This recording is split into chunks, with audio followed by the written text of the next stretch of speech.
सभी को प्रणाम। जय श्री राम। आज आपके बीच कुछ विषयों को लेकर के आना हुआ है। वस्तुतः तो इन विषयों को मेरा ये प्रयास था कि अब से 2-4 महीने पहले रखा जाए, लेकिन समय कुछ ठीक नहीं था। उसका विपरीत परिणाम हम लोगों को देखना पड़ता, इसलिए नहीं कहा गया।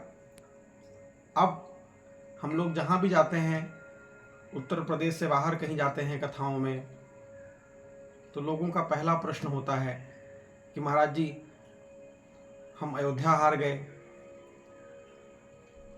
लोकसभा चुनाव, वैसे तो राजनीति से हम लोगों का कोई विशेष मतलब नहीं होता है, लेकिन जिन परिस्थितियों के बीच में और जिन अपनी सोच को लेकर के हम लोग चलते हैं, उसके अनुसार थोड़ा संबंध हमारा बनता है। क्योंकि जब हम व्यासपीठ से, हालांकि लोग कहते हैं कि ये व्यासपीठ की मर्यादा के अनुरूप नहीं है, तब भी हम व्यासपीठ की मर्यादा को लांघ करके किसी पार्टी के समर्थन की बात करते हैं।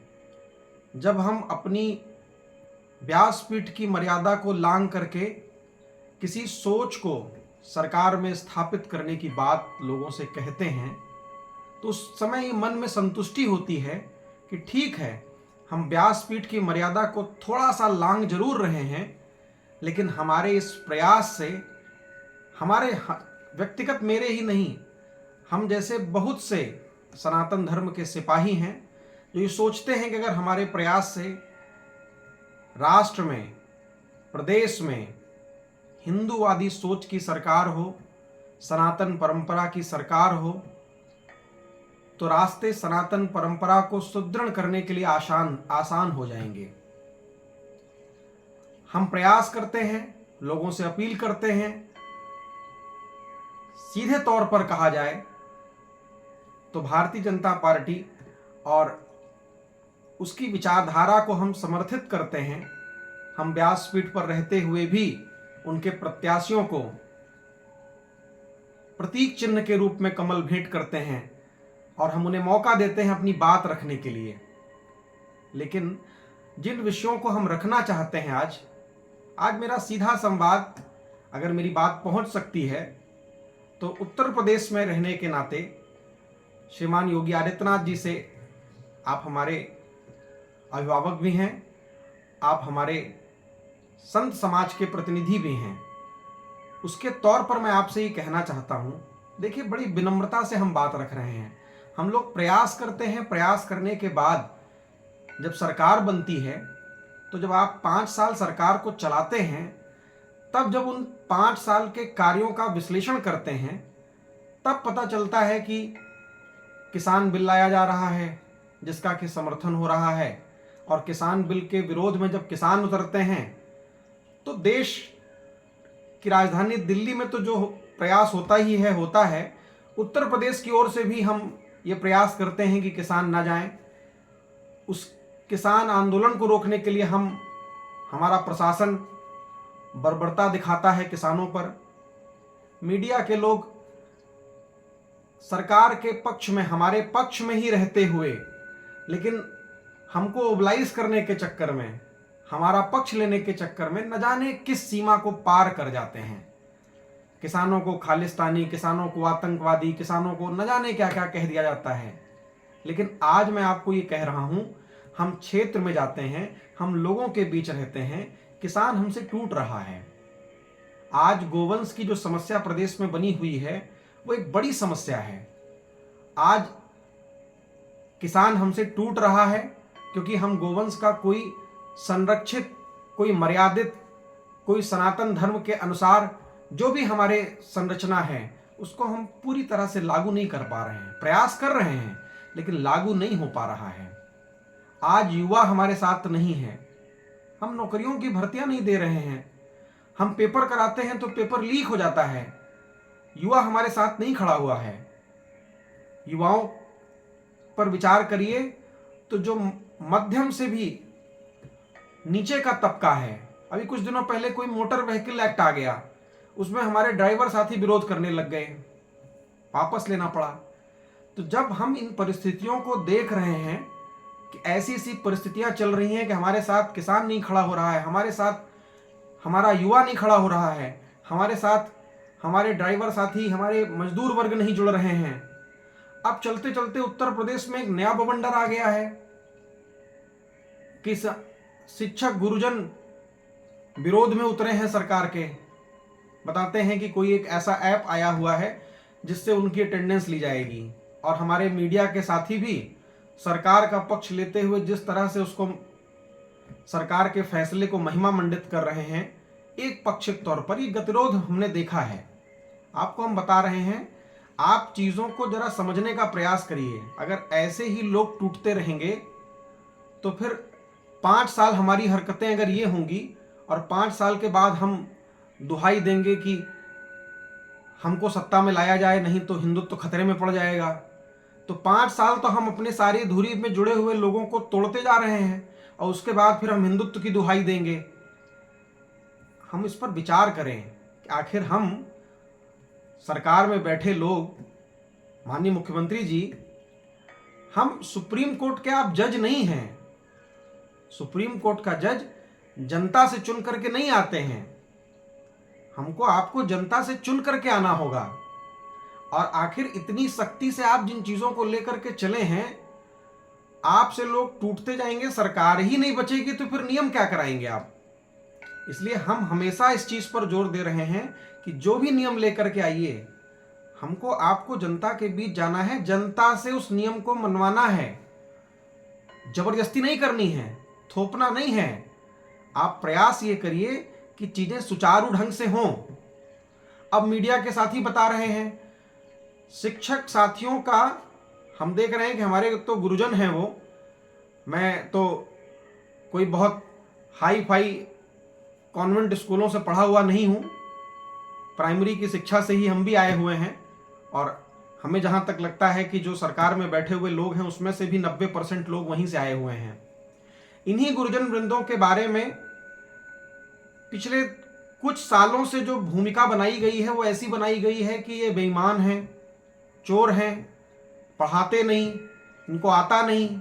जिस दिशा में हम आप लेकर के जा रहे हैं, जरा उस पर विचार करिए। मीडिया के साथी, बड़े बड़े मीडिया हाउसेस ने बता दिया कि जो लोग ऑनलाइन अटेंडेंस नहीं दे रहे हैं बेईमान हैं। चलिए मान लिया, अगर बेईमान हैं तो जो विरोध कर रहे हैं बेईमान हैं, और विरोध करने वाले 99% डेटा आ रहा है, तो इसका मतलब 99% लोग बेईमान हैं। अगर 99% लोग बेईमान हैं तो ये 99% बेईमान लोग शिक्षक बने कैसे? तो फिर तो वो सिस्टम भी बेईमान है जिस सिस्टम ने इनको शिक्षक बना दिया। अच्छा चलिए, अब बन गए वो शिक्षक, इसके बाद हम आप क्या करेंगे उनका? क्या जो 6-6.25 लाख या जो भी संख्या बताई जा रही है, क्या इनको आप एक झटके में निकाल देंगे? ये भी संभव नहीं है। क्या करेंगे? सबको उठा के जेल में डाल देंगे? ये भी संभव नहीं है। चलाना इन्हीं को है। अब आप अगर विचार करें कि अगर शिक्षकों की छवि बेईमान की बन गई है तो फिर उनसे शिक्षा कैसे ग्रहण करी जाएगी? उनसे हम कैसे आगे बढ़ेंगे चीजों को लेकर के? जरा इस पर विचार करिए कि हमें सकारात्मक चीजों को लेकर के आना है, हमें सकारात्मक ढंग से चीजों को इंप्लीमेंट कराना है।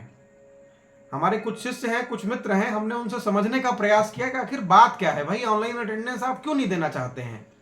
जनता में ऐसा जा रहा है कि आप चोर हैं, आप जाते नहीं विद्यालय, इसलिए आप ऑनलाइन अटेंडेंस नहीं देना चाहते हैं। तो उन्होंने हमको बताया कि महाराज जी हम ऑनलाइन अटेंडेंस देते हैं। उन्होंने हमको बताया, हमको तो ज़रा जानकारी नहीं है, लोग जो शिक्षक साथी हैं, शिक्षक गुरुजन हैं, वो इस पर अपना राय देंगे कि उन्होंने हमको बताया कि महाराज जी हर महीने की 21 तारीख के बाद या 21 तारीख को शायद उनकी अटेंडेंस जाती है, लॉक करी जाती है वो, और उसमें कोई प्रतिबंध नहीं है कि इतने बजे से इतने बजे के बीच में। 21 तारीख के बाद 21, 22, 23, 24, 25 कहते हैं कि 2, 4, 5, 6 दिन में आप भर सकते हैं, लेकिन जितनी जल्दी भर देंगे उतनी जल्दी वेतन की प्रक्रिया पूरी हो जाएगी। अब 21 तारीख से शिक्षक गुरुजन लोग उसको लॉक करने की प्रयास में लगते हैं। कभी सर्वर नहीं चल रहा, नेट नहीं आ रहा है, डेटा तो सरकार देख सकती है। वो 21 तारीख की अटेंडेंस हर शिक्षक उन्होंने बताया कि लॉक करना चाहता है, उसमें उसकी पूरी रजामंदी है। बताते हैं कभी बाजार में जाते हैं, कहीं इंटरनेट देखते हैं, कभी रात में 2 बजे, 2:30 बजे, 3 बजे उठते हैं कि शायद इस समय लोड कम होगा और सर्वर चल जाएगा, और तब जाके 2-3 दिनों में वो अटेंडेंस लॉक हो पाती है। तो अगर ये स्थिति महीने में एक बार की अटेंडेंस की है तो ये कैसे मान लिया गया? हमें जो समझ में आया, अब आप शिक्षक साथी और जो सरकार में बैठे लोग हैं वो उस पर ज्यादा अच्छे से विचार कर सकते हैं कि कैसे सुबह एक टाइम पर एक साथ पूरे प्रदेश में अटेंडेंस ली जा सकेगी। चलिए ले भी ली जाए तो जो मुख्य बात है वो ये है कि जब वहां पर इतनी मूलभूत समस्याएं हैं, पहले से लोग कह रहे हैं वहां सड़कें नहीं हैं, पानी का भराव है, इंटरनेट नहीं है, स्कूलों में सीट, डेस्क, बेंच, कॉपी, किताबें नहीं पहुंची हैं ठीक से, बिजली नहीं आती है। अरे हम बिजली विभाग को तो कह ही सकते हैं कि भाई जितने बजे तक स्कूल है बढ़िया बिजली दो।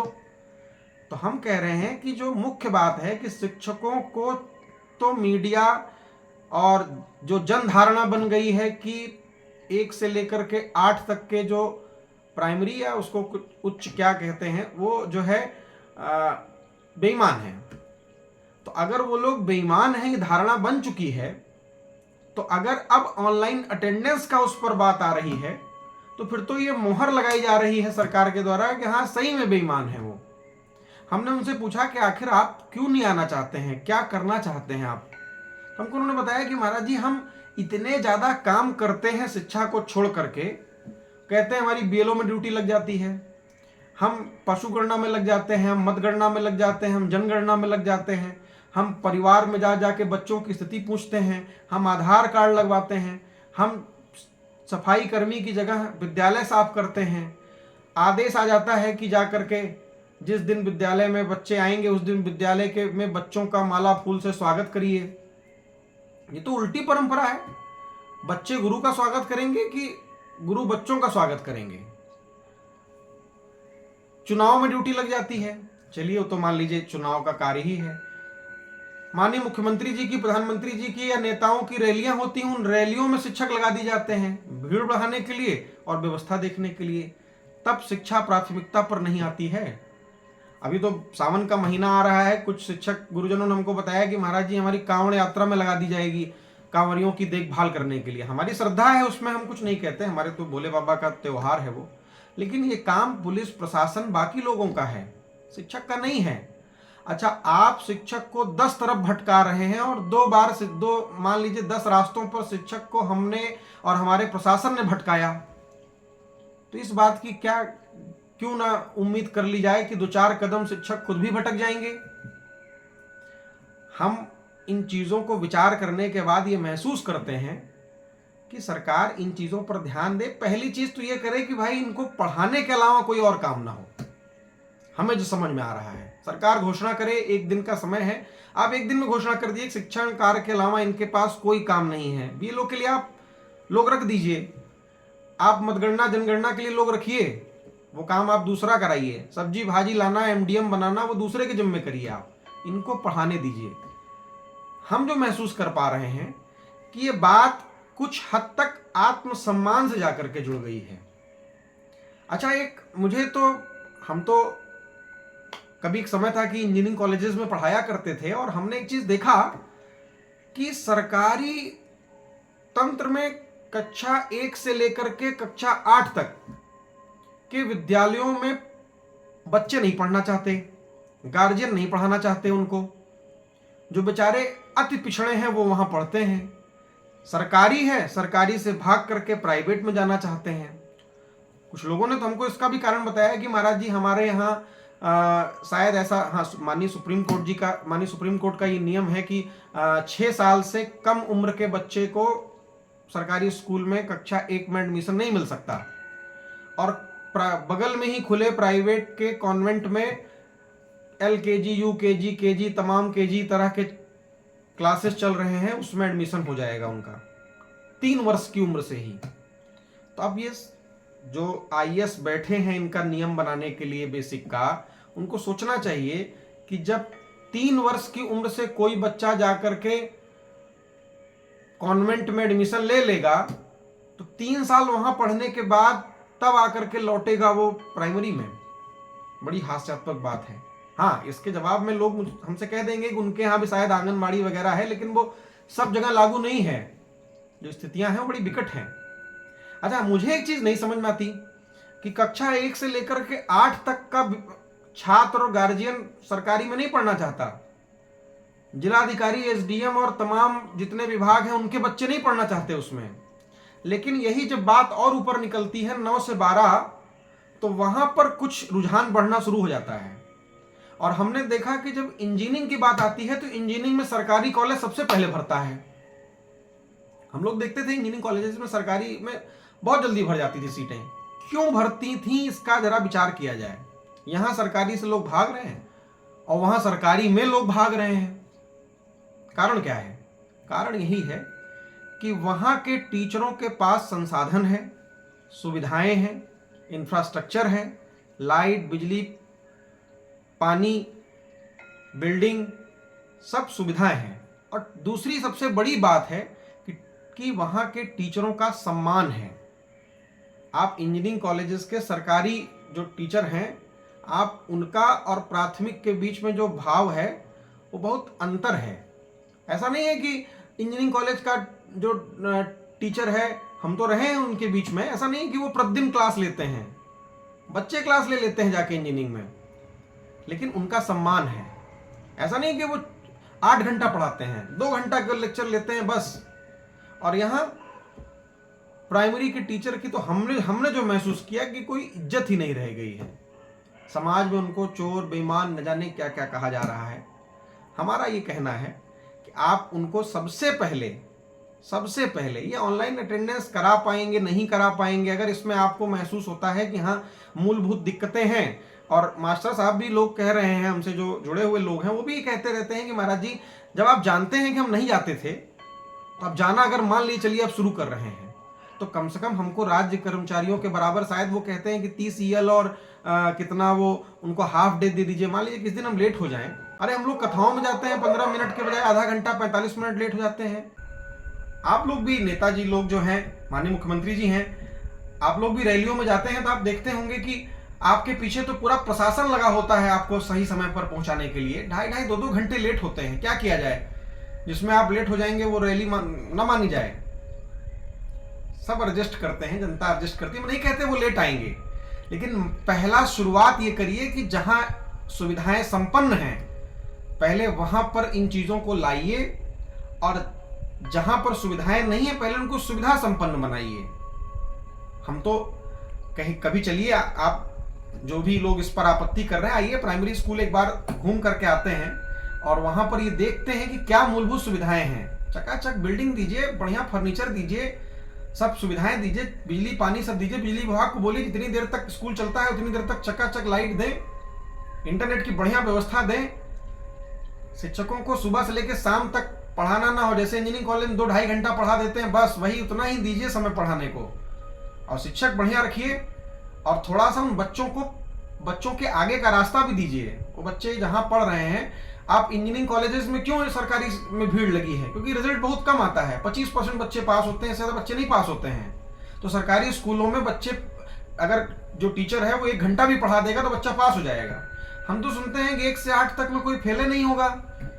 तो बच्चा पढ़ क्यों रहा है, टीचर पढ़ा क्यों रहा है?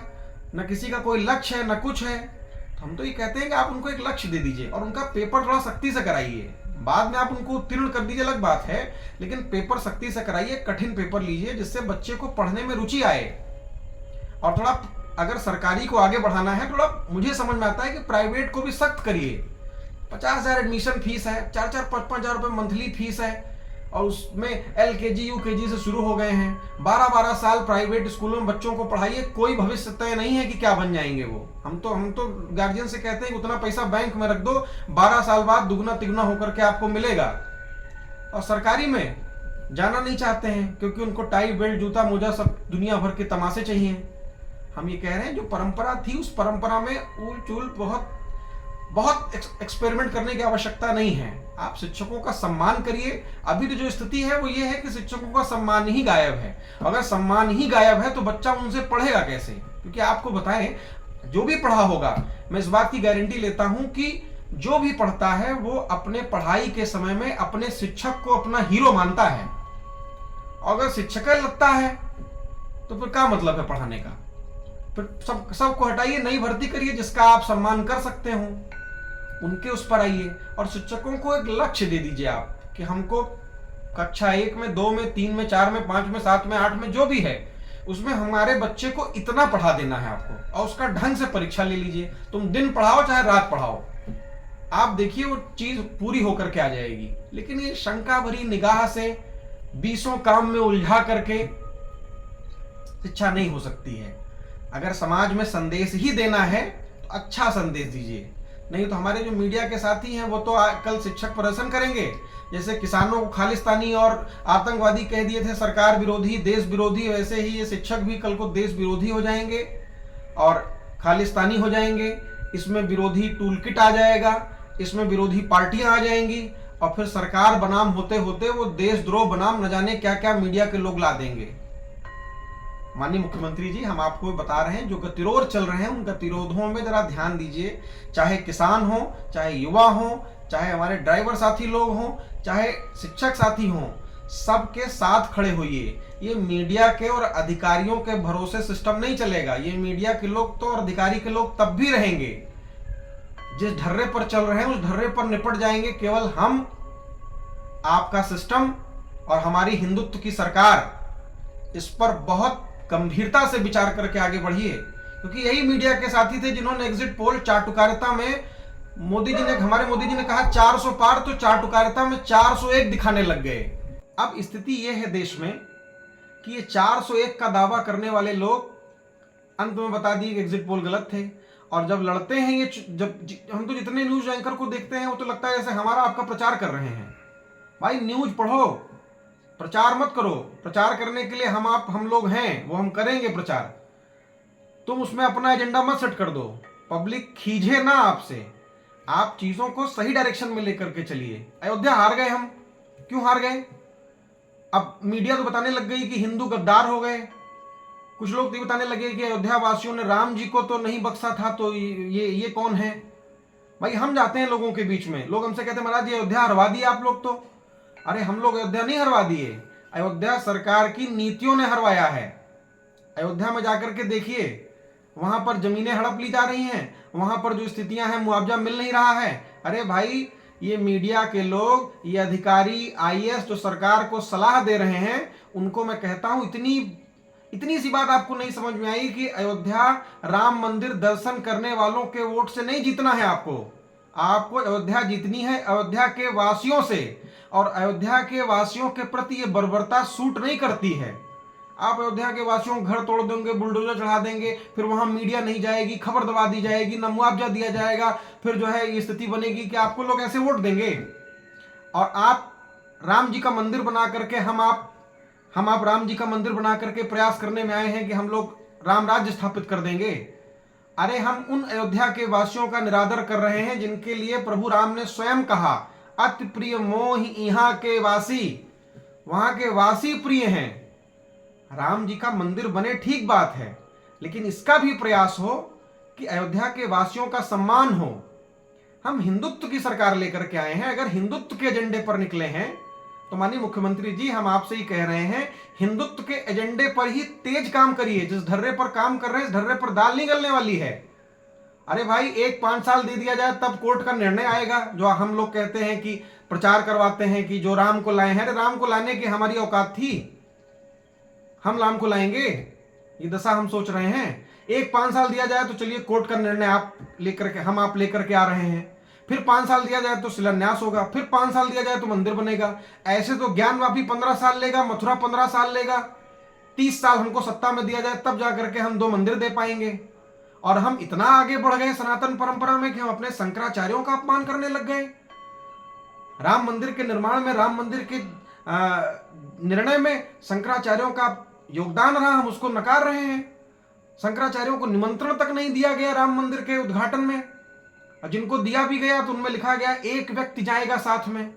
अरे नेताओं के साथ लग्गू भग्गू 10 हो जाएंगे और शंकराचार्य के साथ केवल एक व्यक्ति जाएगा। शंकराचार्य को मामूली हस्ती न समझा जाए, इस बात पर ध्यान दीजिए। सनातन परंपरा से हम आप आते हैं, शंकर की गद्दी है। और अगर राम जी का मंदिर बनाए हैं तो राम जी ने ही कहा है, रामेश्वरम की स्थापना करते वक्त स्वयं प्रभु के वचन हैं कि शिवद्रोही मम दास कहावा, सो नर सपने मोह ही न पावा। जो शंकर का विरोध करता होगा सपने में मुझे नहीं पा सकता है। और हम चले हैं।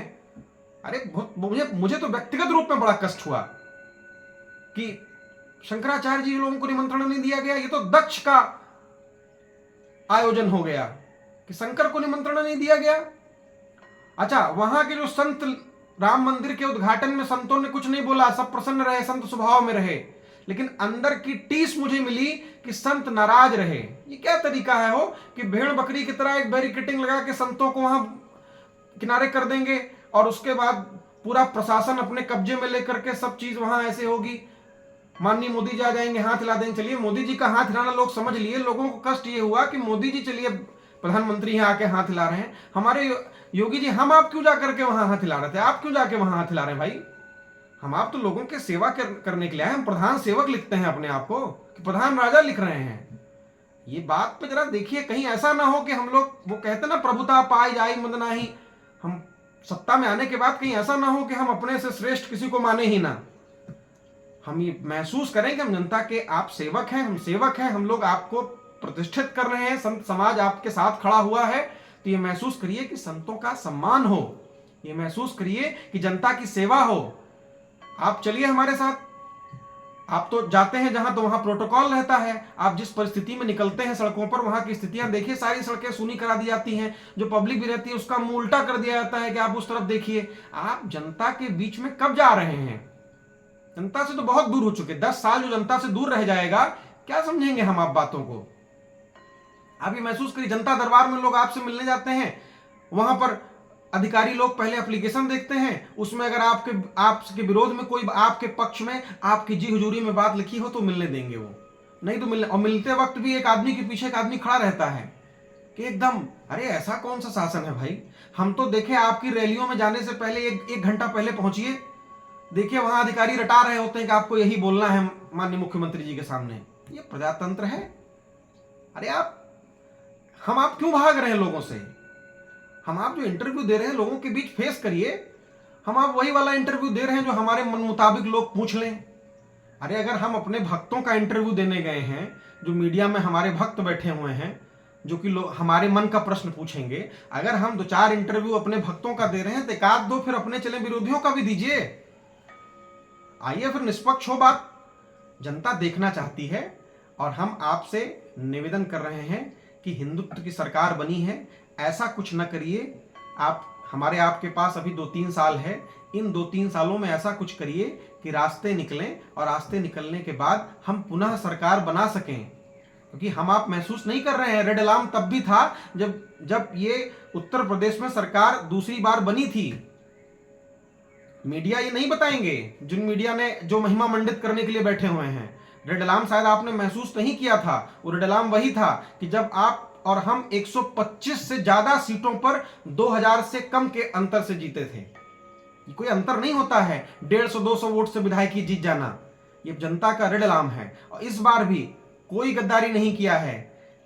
हिंदू जनमानस, हिंदुओं में भी हम आप अगर जातिगत देखेंगे तो कुछ वर्ग तो आपके साथ नहीं है, हमारे साथ नहीं है, उस पर हम नहीं जाएंगे।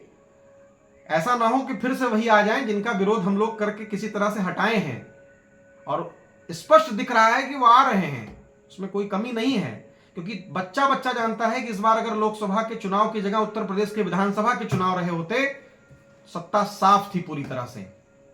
ऐसा काम मत करिए कि जितना मेहनत सब संत समाज ने, आरएसएस ने, सब एक छोटे कार्यकर्ताओं ने जिस तरह एड़ी चोटी का जोर लगा करके हम प्रतिष्ठापित हुए हैं, पता लगता है कि हम 5 साल अपने ही मद में घूम रहे हैं, सत्ता में नहीं आ पाएंगे।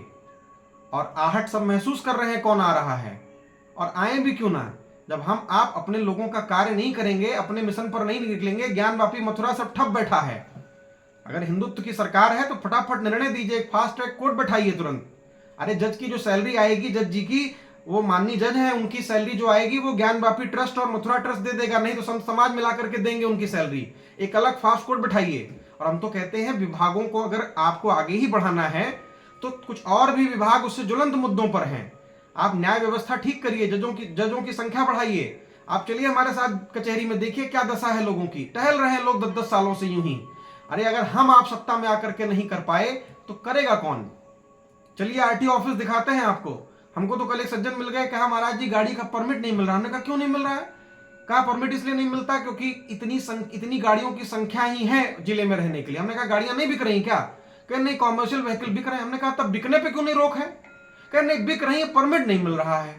हमने कहा तब? तो कहा चालान अलग कटेगा। तो सरकार यहां भी टैक्स ले, वहां भी टैक्स ले, और पता नहीं टैक्स लेंगे कि फिर अधिकारी अपने मन पर निपटाएंगे, ये भी समस्या है। आप जरा देखिए, हम लोग इसको महसूस करें, हमारे साथ पुनः किसान, युवा ये सब आए, भर्तियां दीजिए। 7 साल से अगर हम आप भर्ती नहीं दे पाएंगे तो वही दूसरी सरकार आएगी, 50,000 झम्म से भर्ती देंगे वो सब, और अपने मन मुताबिक लोग भरेंगे, कुछ नहीं कर पाएंगे। आप विरोध करते हम आप घूमेंगे ऐसे। विपक्ष का अच्छा अनुभव लेना हो तो इसी ढर्रे पर हम आप चलते रहिए। बहुत स्पष्ट तौर पर मैं आपको बता रहा हूं, मेरा ये स्वभाव नहीं है कहने का। हम लोग कथा के लोग हैं, लेकिन जहां जाते हैं हिंदुत्व का समर्थन हो, हिंदुत्व की सरकार बने और हिंदुत्व राज आए, हिंदू राष्ट्र बने, इस पर हम काम कर रहे हैं। अगर हम आप ही लगे हैं, उत्तर प्रदेश को हिंदू राज्य ही घोषित कर दिया जाए कम से कम एक बार में। अरे हम आपके उस भाषण को सुनकर के माननीय मुख्यमंत्री जी बहुत प्रभावित हुए थे। हम शायद 12th क्लास में रहे होंगे जब आपने लखनऊ में कहा वो भाषण दिया था। हम थे उसमें कि ज्यादा चक्कर में मत पड़िए, ये कौन मौलाना हैदराबाद से बोलता है, समय का इंतजार करिए, बकरे की अम्मा कब तक खैर मनाएगी। अरे बकरे की अम्मा कब तक खैर मनाएगी भाई? हम भी यही पूछ रहे हैं। अब तक खैरे मना रही बकरे की अम्मा। बकरे की अम्मा तो जाकर के वहां संसद में जय फिलिस्तीन कह रही है, कुछ नहीं कर पा रहे हम आप। उसका जो भाई है कुछ, जिसने 15 मिनट वाला है, आज भी मुकदमा चल रहा है। उससे लोग पूछते हैं कि इस पर बोलिए, गलत कहता है कि वो कोर्ट के अधीन है। अरे कौन सा मामला है जो हम आप बकरे की अम्मा को कब कब निपटाने वाले थे? अब तक वो सब मुकदमा ऐसे चल ही रहा है। अरे जो हो जेल भेजिए, सब खेल बहुत दिन नहीं चलेगा। हम आप ये समझ लीजिए, केवल यही 2-2.5 साल बचे हैं। स्वर्णिम अक्षरों में माथे पर बिठा लीजिए, इसी में जो करना है करिए, नहीं तो उसके बाद ये समझ लीजिए कि उतरना तय है। अगर कुछ कर सकते हैं तो करिए, और सबको उद्वेलित मत करिए। चुनावों की स्थिति देखिए, आपके लोग आपके साथ खड़े नहीं हो रहे हैं, दूसरे उद्वेलित हो रहे हैं। और थोड़ा सा जिस समाज से जिन वोटों से जीत करके आते हैं, उन वोटों की थोड़ी सी ध्यान दीजिए। पढ़ा लिखा तबका, ये सब गतिरोध बंद करिए। बहुत श्रीमान अटल जी ने ही कहा था कि छोटे मन से कोई बड़ा नहीं होता। तो ये भी बात सही है कि टूटे मन से कोई खड़ा नहीं होता। तो ये सब गतिरोध बंद करिए, और 2-3 साल बहुत आराम से सरकार फूंक फूंक के कदम रखिए। प्रभु बहुत समझ कर चलना है, स्थितियां बहुत अनुकूल नहीं है। जिस अंदाज में हम आप चल रहे हैं कि जो कह रहे हैं वही सही है, जो कह रहे हैं वही सही है, धरातल से जमीन, पैरों के तले से जमीन खिसक चुकी है, ये बात मान लीजिए। और मुंह बना के बैठना हो विपक्ष में तो तैयार रहिए, ठीक है? थोड़ा सा ध्यान इस पर दीजिए।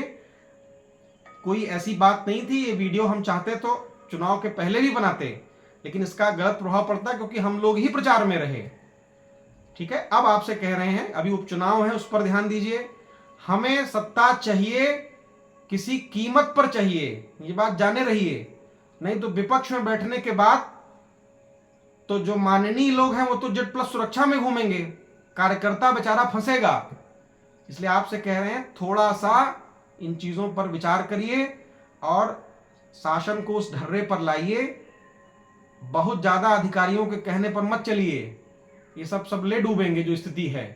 और प्रदेश की स्थिति बहुत ज्यादा रेडलाम में है, बहुत ज्यादा रेडलाम में। बार बार कह रहा हूं, हम सब तो समझिए तिनके हैं, कोई मतलब नहीं है। आप बात को सकारात्मक रूप में लेंगे तो उस पर विचार करेंगे, नकारात्मक रूप में लेंगे तो आप सोचेंगे कि कौन है, इसी को नेस्तनाबूद कर दो। ये भी विचार आपके अधिकारी आपको दे सकते हैं, ठीक है? लेकिन हम ये उम्मीद करते हैं कि आप इसको समझेंगे, सुनेंगे और उस पर विचार करके बहुत पीछे हट जाने पे लोगों को मना लेने में, लोगों को अपना बना लेने में कुछ नहीं बिगड़ता है। जिस ढर्रे पे हम आप चल रहे हैं उसको थोड़ा सा रवैया बदलिए, नजरिया बदलिए और लोगों के साथ खड़े होइए। अगर मेरी किसी बात से आपको व्यक्तिगत तौर पर कोई चोट पहुंची होगी तो उसके लिए मैं पुनः क्षमा प्रार्थी रहूंगा, लेकिन जो स्थितियां देखी हैं उसके हिसाब से मन व्यथित रहा तो सोचा कि आपके बीच में कुछ बातें कहूं जिससे कि हम पुनः सकारात्मक रूप में लौट सकें।